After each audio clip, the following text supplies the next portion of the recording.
आज हम कर रहे हैं कक्षा 9 के लिए विज्ञान की वर्कशीट नंबर 32, जिसकी तारीख है 16 सितंबर 2020 और जिस चैप्टर को हम पढ़ रहे हैं उसका नाम है गति मीन्स मोशन।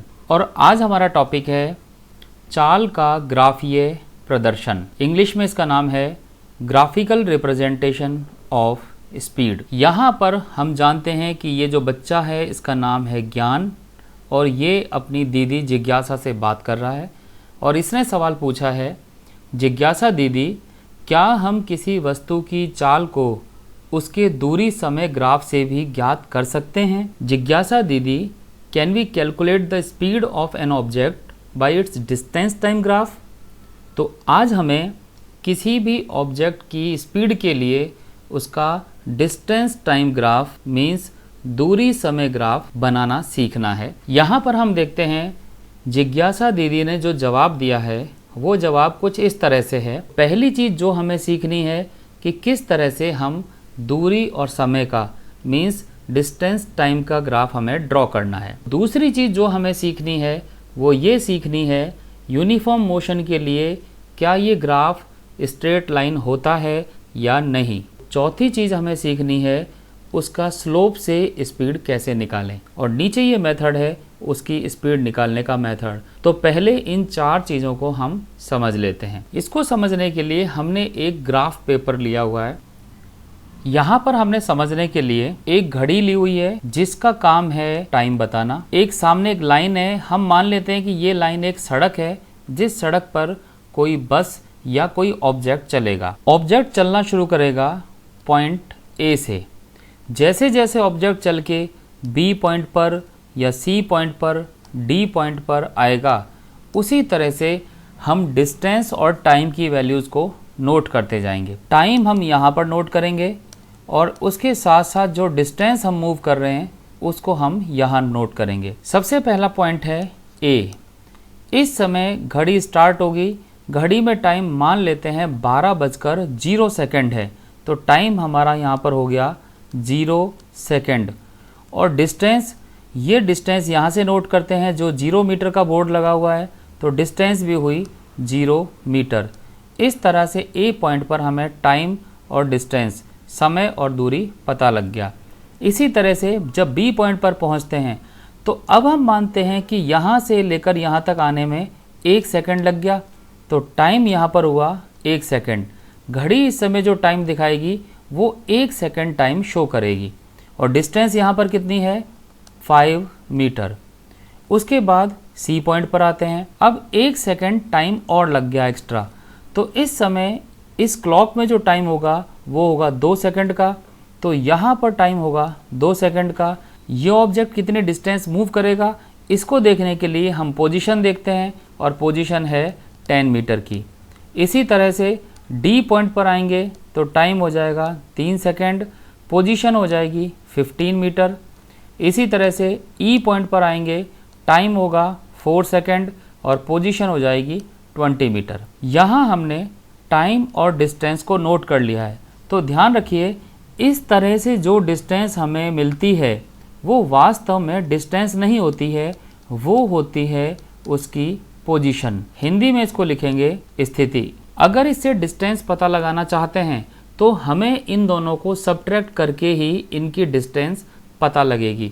जैसे कि 0 से लेकर 5 तक चलने में जो डिस्टेंस ट्रेवल हुई वो 5 मीटर हुई। 5 मीटर से 10 मीटर तक चलने में जो डिस्टेंस ट्रेवल हुई वो 5 मीटर। इन दोनों को डिफरेंस करके हम डिस्टेंस पता लगा सकते हैं। इसी तरह से 10 मीटर से 15 मीटर तक की डिस्टेंस भी 5 मीटर हुई और 15 से 20 मीटर की डिस्टेंस भी 5 मीटर हुई। तो एक बात हम यहाँ कह सकते हैं, सेम टाइम में जो डिस्टेंस है वो हर जगह सेम है। यहाँ पर 1 सेकेंड में 5 मीटर, यहाँ पर भी 1 सेकेंड में 5 मीटर, यहाँ से यहाँ तक का टाइम भी 1 सेकेंड, इसमें 5 मीटर, यहाँ का टाइम भी 1 सेकेंड, इसमें 5 मीटर। अब हम आते हैं ग्राफ बनाने के लिए। इस तरह से एक ग्राफ हमें मिलेगा। इस ग्राफ में एक लाइन होगी जो नीचे ज़मीन पर होगी जिसको हम बोलते हैं हॉरिजॉन्टल लाइन और इस लाइन को हमने मान लिया है टाइम एक्सेस। हिंदी में इसको बोलेंगे समय अक्ष। इसी तरह से एक दूसरी लाइन है जो ऊपर की तरफ जाती हुई नजर आ रही है यहाँ से, इसको हम बोलेंगे वर्टिकल एक्सेस, और इसको नाम दे दिया है स्थिति मीन्स पोजीशन। यहाँ हम टाइम को t से लिख देते हैं और पोजीशन को s से लिख देते हैं। अब हम ये 5 position A, B, C, D और E, इन 5 पोजीशन को ग्राफ में रिप्रेजेंट करते हैं। सबसे पहले A की पोजीशन, जहाँ से ग्राफ शुरू होता है, मान लिया ये टाइम है 0, उसके बाद इस वाली पोजीशन पर हमने नाम दिया 1, इस पोजीशन को नाम दिया 2, इस पोजीशन को नाम दिया 3, इस पोजीशन को नाम दिया 4। तो ये सब हो गए 0, 1, 2, 3, 4, ये सब टाइम की वैल्यूज़ हैं जो हमने यहाँ पर नोट कर दी। अब हम पोजीशन की वैल्यू को रखते हैं। मान लिया ये जो गैप है 0 से लेकर यहाँ तक का, इसको मैं रख देता हूँ 5। इसके बाद इतनी ही डिस्टेंस पर ये हो जाएगा 10, ये हो जाएगा यहाँ पर 15 और ये हो जाएगा 20। तो हमें पोजीशन के पॉइंट्स भी हमने नोट कर लिए। अब हम A, B, C, D, E, अब हम सभी पॉइंट्स को नोट करते हैं। सबसे पहले टाइम 0, पोजीशन 0, तो ये पॉइंट है जो टाइम 0 और पोजीशन 0 को रिप्रेजेंट करता है। फिर हम बात करते हैं टाइम 1 और पोजीशन 5, ये टाइम 1 और ये पोजीशन 5, 1 को ऊपर की तरफ बढ़ाते हैं, 5 को आगे की तरफ बढ़ाते हैं, जहाँ पर ये कटेंगे वो पोजीशन हो जाएगी टाइम 1 और पोजीशन 5 की सिचुएशन। उसके बाद हम बात करते हैं सी पॉइंट की, टाइम 2, पोजीशन 10। ग्राफ में देखते हैं ये टाइम 2 है और ये पोजीशन 10 है। पोजीशन 10 से एक लाइन टाइम एक्सेस की तरफ बढ़ाते हैं और 2 से एक लाइन पोजीशन एक्सेस की तरफ बढ़ाते हैं। जिस पॉइंट पर ये कैंसिल होता है, यहाँ पर हमें दूसरा पॉइंट मिल जाएगा। तो ये पॉइंट हो जाएगा सी के लिए, ये पॉइंट हो जाएगा बी के लिए, ये पॉइंट हो जाएगा ए के लिए। इसी तरह से हमें मिलेगा 3 सेकंड का पॉइंट डी और इसी तरह से मिलेगा 4 सेकंड का पॉइंट ई। और जब हम इन सभी पॉइंट को स्केल से मिलाते हैं तो हम देखते हैं कि एक स्ट्रेट लाइन हमें मिलती है। तो हम देखते हैं यहाँ पर ये जो मोशन है वो यूनिफॉर्म मोशन था और यूनिफॉर्म मोशन के लिए जो ग्राफ आया वो एक स्ट्रेट लाइन आई। तो ये हम पहचान चुके हैं कि किसी ऑब्जेक्ट के लिए डिस्टेंस टाइम ग्राफ हम बना सकते हैं और यूनिफॉर्म मोशन के लिए ग्राफ एक स्ट्रेट लाइन होता है। यहाँ पर इस ग्राफ को हम एक बार फिर से बना के देखते हैं। मान लेते हैं 0 पॉइंट पर पोजीशन 0 ही है, बी पॉइंट यानी कि 1 सेकंड बाद जब वो पहुंचा तो इस बार हम मान लेते हैं कि 5 मीटर की जगह डायरेक्ट 10 मीटर की पोजीशन पर ये पहुंच गया। तो हम कह सकते हैं इस समय ऑब्जेक्ट पहले से ज़्यादा तेज चल रहा है। फिर हम अगले सेकंड पर आते हैं। दूसरे सेकंड पर वो 20 मीटर डिस्टेंस पर पहुंच जाता है। तीसरे सेकंड पर वो 30 मीटर डिस्टेंस पर पहुंच जाता है। फोर्थ सेकंड पर वो 40 मीटर डिस्टेंस पर पहुंच जाता है। तो इस समय जो ये वैल्यूज़ हमने लिखी, ये एक ऐसे ऑब्जेक्ट की वैल्यू है जो पहले वाले ऑब्जेक्ट से ज़्यादा तेज चल रहा है। अगर हम इसका भी ग्राफ बनाना चाहें तो देखिए कुछ इस प्रकार बनेगा। ए से शुरू होगा, पहले पॉइंट पर स्टार्ट करेंगे, 1 सेकंड पे 10 मीटर का पॉइंट, तो इस 1 से स्टार्ट करेंगे, लेकिन इस बार इसका पॉइंट आएगा बिल्कुल 10 के सामने यहाँ पर। 2 सेकंड पर इसका पॉइंट है 20, तो 2 सेकंड से स्टार्ट करेंगे तो इस बार पॉइंट आएगा 20 के सामने यहाँ। 20 से आगे भी चलेंगे तो ये पॉइंट होना चाहिए 25 का, ये पॉइंट होगा 30 का, इस तरह से ये पॉइंट होगा 35 का, ये पॉइंट होगा 40 का। 3 सेकंड पर देखते हैं, इसकी डिस्टेंस है 30 मीटर, तो ये है 3। 3 से हम ऊपर की तरफ चलते चले जाएंगे पोजीशन पर। जब 30 पर पहुंचेंगे तो हमें मिलेगा 30 के सामने एक पॉइंट, तो ये होगा तीसरा पॉइंट। इसी तरह से 4 के सामने 40 पर हमें नेक्स्ट पॉइंट मिल जाएगा। ये मोशन भी एक यूनिफॉर्म मोशन है क्योंकि हर जगह जो डिस्टेंस है वो 10 मीटर डिस्टेंस ये ट्रैवल करता है।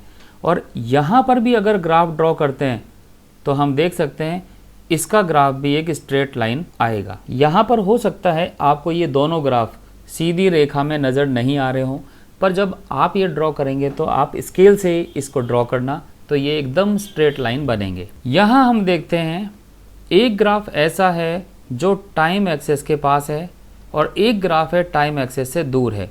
ये पहला वाला ग्राफ टाइम एक्सेस के पास है और दूसरा ग्राफ टाइम एक्सेस से दूर है।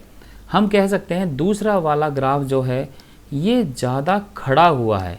खड़ा हुआ मीन्स ज़्यादा वर्टिकल है। हम ये देख सकते हैं कि जो ज़्यादा वर्टिकल है वो ऑब्जेक्ट फास्ट चल रहा था, तो ये ऐसे ऑब्जेक्ट का ग्राफ है जो तेज़ चलता है और ये ऐसे ऑब्जेक्ट का ग्राफ है जो थोड़ा सा धीरे चलता है। और इस तरह से इस ग्राफ का ज़्यादा वर्टिकल होना, इसको हम कहते हैं स्लोप। यहाँ हम कह सकते हैं जिस ग्राफ का स्लोप ज़्यादा होगा वो ऑब्जेक्ट तेज़ चलेगा और जिस ग्राफ का स्लोप कम होगा वो ऑब्जेक्ट धीरे चलेगा।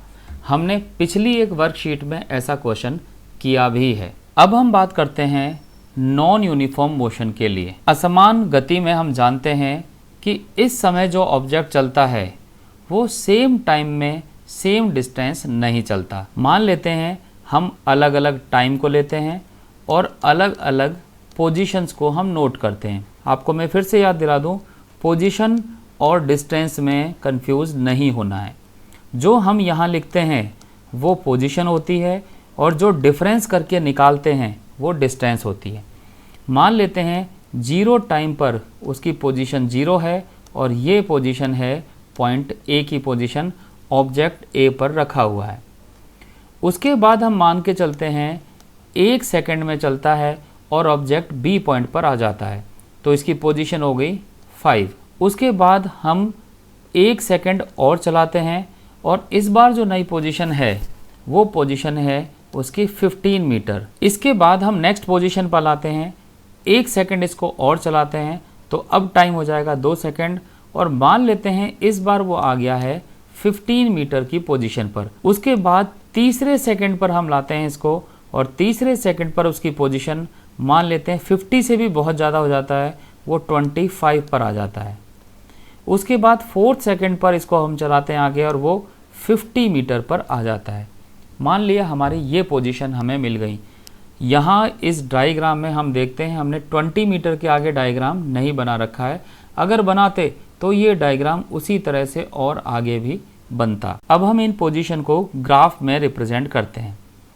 तो यहाँ पर हमने पहले से 0, 1, 2, 3, 4 ये टाइम हमने लिखा हुआ है और पोजीशन भी हमने लिखी हुई है। तो हम इन पॉइंट को डायरेक्ट ड्रॉ करते हैं।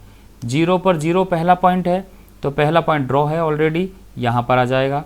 दूसरी पोजीशन है 1 पर 5 तो ये है 1 और ये वाला पॉइंट जो है ये 5 का पॉइंट है तो हमें पॉइंट मिल जाएगा ये। फिर 2 पर 15 ये 2 है और इसको जैसे जैसे ऊपर करते हैं तो 15 के सामने आने पर हमें ये दूसरा पॉइंट मिल जाएगा। फिर 3 पर 25 है, ये 3 सेकंड है, इसको ऊपर की तरफ बढ़ाते हैं तो 25 पर हमें ये पॉइंट मिल जाएगा। उसके बाद 4 पर 50 तो ये है 4 सेकंड और यहाँ पर हमें 50 का पॉइंट मिल जाएगा। हम देख सकते हैं ये 45 और ये 50। इस तरह से ग्राफ में पहले हमें सारे टाइम और पोजीशंस लिखने होते हैं। हम यहाँ देख सकते हैं अगर इस ग्राफ को ड्रॉ करेंगे तो हम इस ग्राफ को स्केल से ड्रॉ नहीं कर सकते क्योंकि सारे पॉइंट एक स्केल पर नहीं आ सकते। जब हम इसको फ्री हैंड ड्रॉ करेंगे तो हम देखते हैं कि एक लाइन बनेगी जो स्ट्रेट लाइन बिल्कुल नहीं है। तो ये वाली जो लाइन है इस लाइन को हम बोलते हैं कर्व, हिंदी में इसको बोलते हैं वक्र, जो कि एक सीधी रेखा नहीं होती। तो हम कह सकते हैं नॉन यूनिफॉर्म मोशन का जब ग्राफ बनाते हैं तो वो ग्राफ एक कर्व या वक्र रेखा होती है जिसको स्केल से ड्रॉ नहीं किया जा सकता। अब हम सीखते हैं कि किसी दिए हुए ग्राफ से हम स्पीड कैसे निकाल सकते हैं। स्पीड निकालने के लिए पहले आपके सामने एक ग्राफ होगा, तो हम देख सकते हैं यहाँ एक ग्राफ है जो स्ट्रेट लाइन है, मीन्स ये पता लग रहा है कि ये ग्राफ एक यूनिफॉर्म मोशन का ग्राफ है। इस ग्राफ में हम देख सकते हैं नीचे की तरफ टाइम एक्सेस है जहाँ पर टाइम सेकंड में दिया हुआ है जिनकी वैल्यूज़ हैं 1, 2, 3, 4, 5, 6 और इसी तरह से एक एक्सेस है पोजीशन एक्सेस जिसको स्थिति बोलते हैं जो वैल्यू मीटर में है और वो वैल्यूज़ हैं 5, 10, 15, 20 एट्सेट्रा।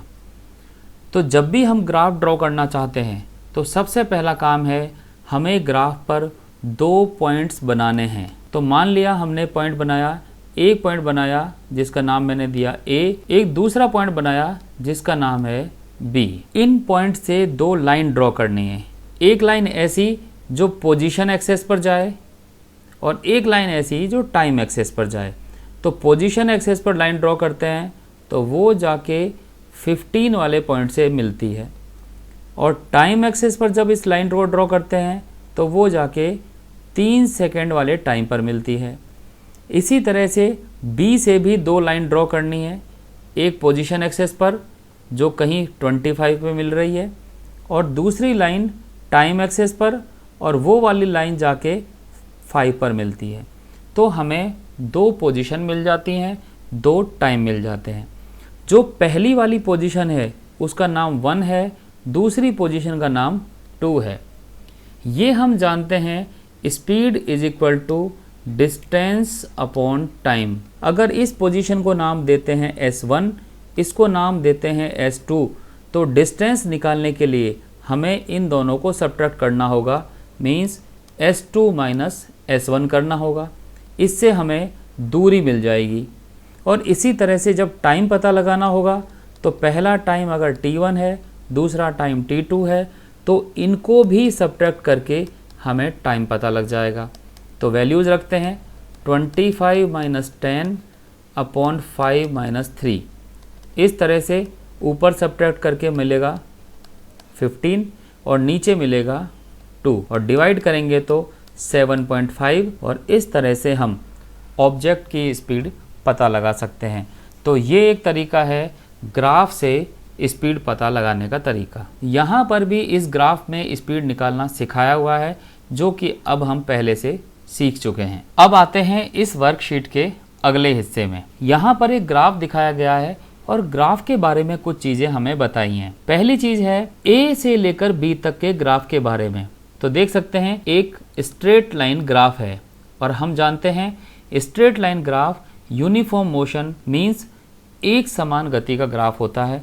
तो इन्होंने भी लिखा हुआ है कि ये यूनिफॉर्म मोशन का ग्राफ है। आगे लिखा है from point B to C it stops and remain at rest.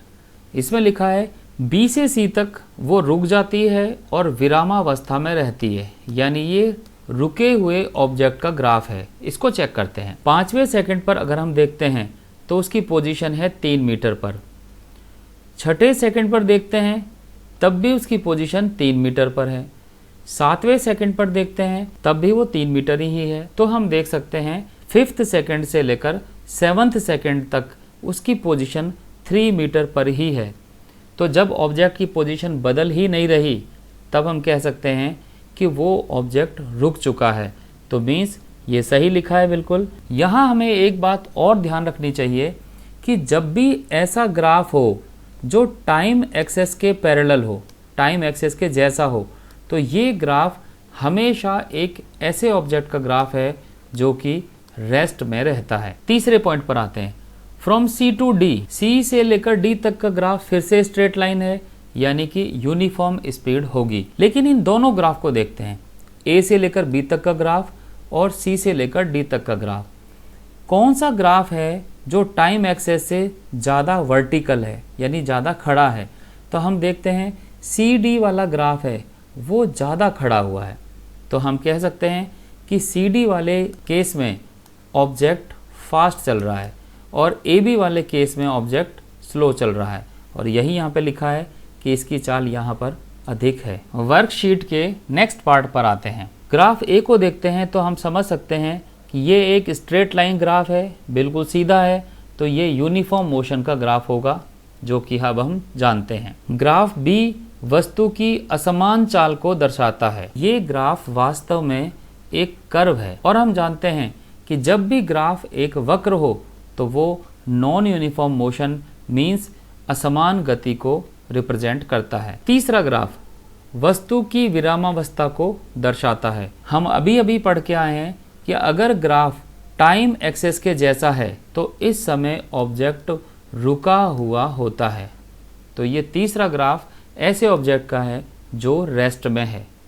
ये तीनों तरह के ग्राफ अब हम सीख चुके हैं। नेक्स्ट पार्ट पर आते हैं, चेक योरसेल्फ, स्वयं को जांचिए। हर बार की तरह ये क्वेश्चन आपको ही करने हैं। थोड़ा सा इनके बारे में हम हिंट देख लेते हैं। क्वेश्चन में दिया गया है, ये ग्राफ है और इससे हमें स्पीड पता लगानी है। तरीका हमारे सामने है, पहले हमें एक पॉइंट मानना है, फिर हमें दूसरा पॉइंट मानना है और इनको सॉल्व करके हम स्पीड की वैल्यू पता लगा सकते हैं, और जो कि आ गई है 10 मीटर पर second. Second question, state two difference between uniform and non uniform speed. तो दो अंतर बताने के लिए बोला है। पहला अंतर तो ग्राफ में है, एक समान के लिए ग्राफ स्ट्रेट लाइन होता है, असमान के लिए ग्राफ वक्र होता है। दूसरा अंतर, एक समान में समान समय में समान दूरी चलता है, means equal distance in equal interval of time, और असमान में ऐसा नहीं होता है। थर्ड पॉइंट पर आते हैं, draw distance time graph of an object for the following condition. Rest में हो और नॉन यूनिफॉर्म मोशन में हो। हम जानते हैं अगर वस्तु विरामावस्था में है तो ग्राफ जो होता है टाइम एक्सेस के पैरेलल होता है इस तरह से, और नॉन यूनिफॉर्म मोशन के लिए ग्राफ जो होता है वो टेढ़ा मेढ़ा ग्राफ हमें बनाना होता है। What is the slope of distance time graph. Distance time graph का स्लोप क्या बताता है। Slope of distance time graph gives the value of speed. दूरी समय ग्राफ का जो ढाल है वो चाल की वैल्यू बताता है। उम्मीद है आपको ये चीज़ें समझ में आई होंगी, और अच्छे से समझने के लिए जो वीडियोज़ हमने पहले बताए हैं आप उन वीडियोज़ को देख सकते हैं। कोई चीज़ अगर समझ में नहीं आई है तो आप कमेंट बॉक्स में जाकर सवाल भी पूछ सकते हैं। धन्यवाद।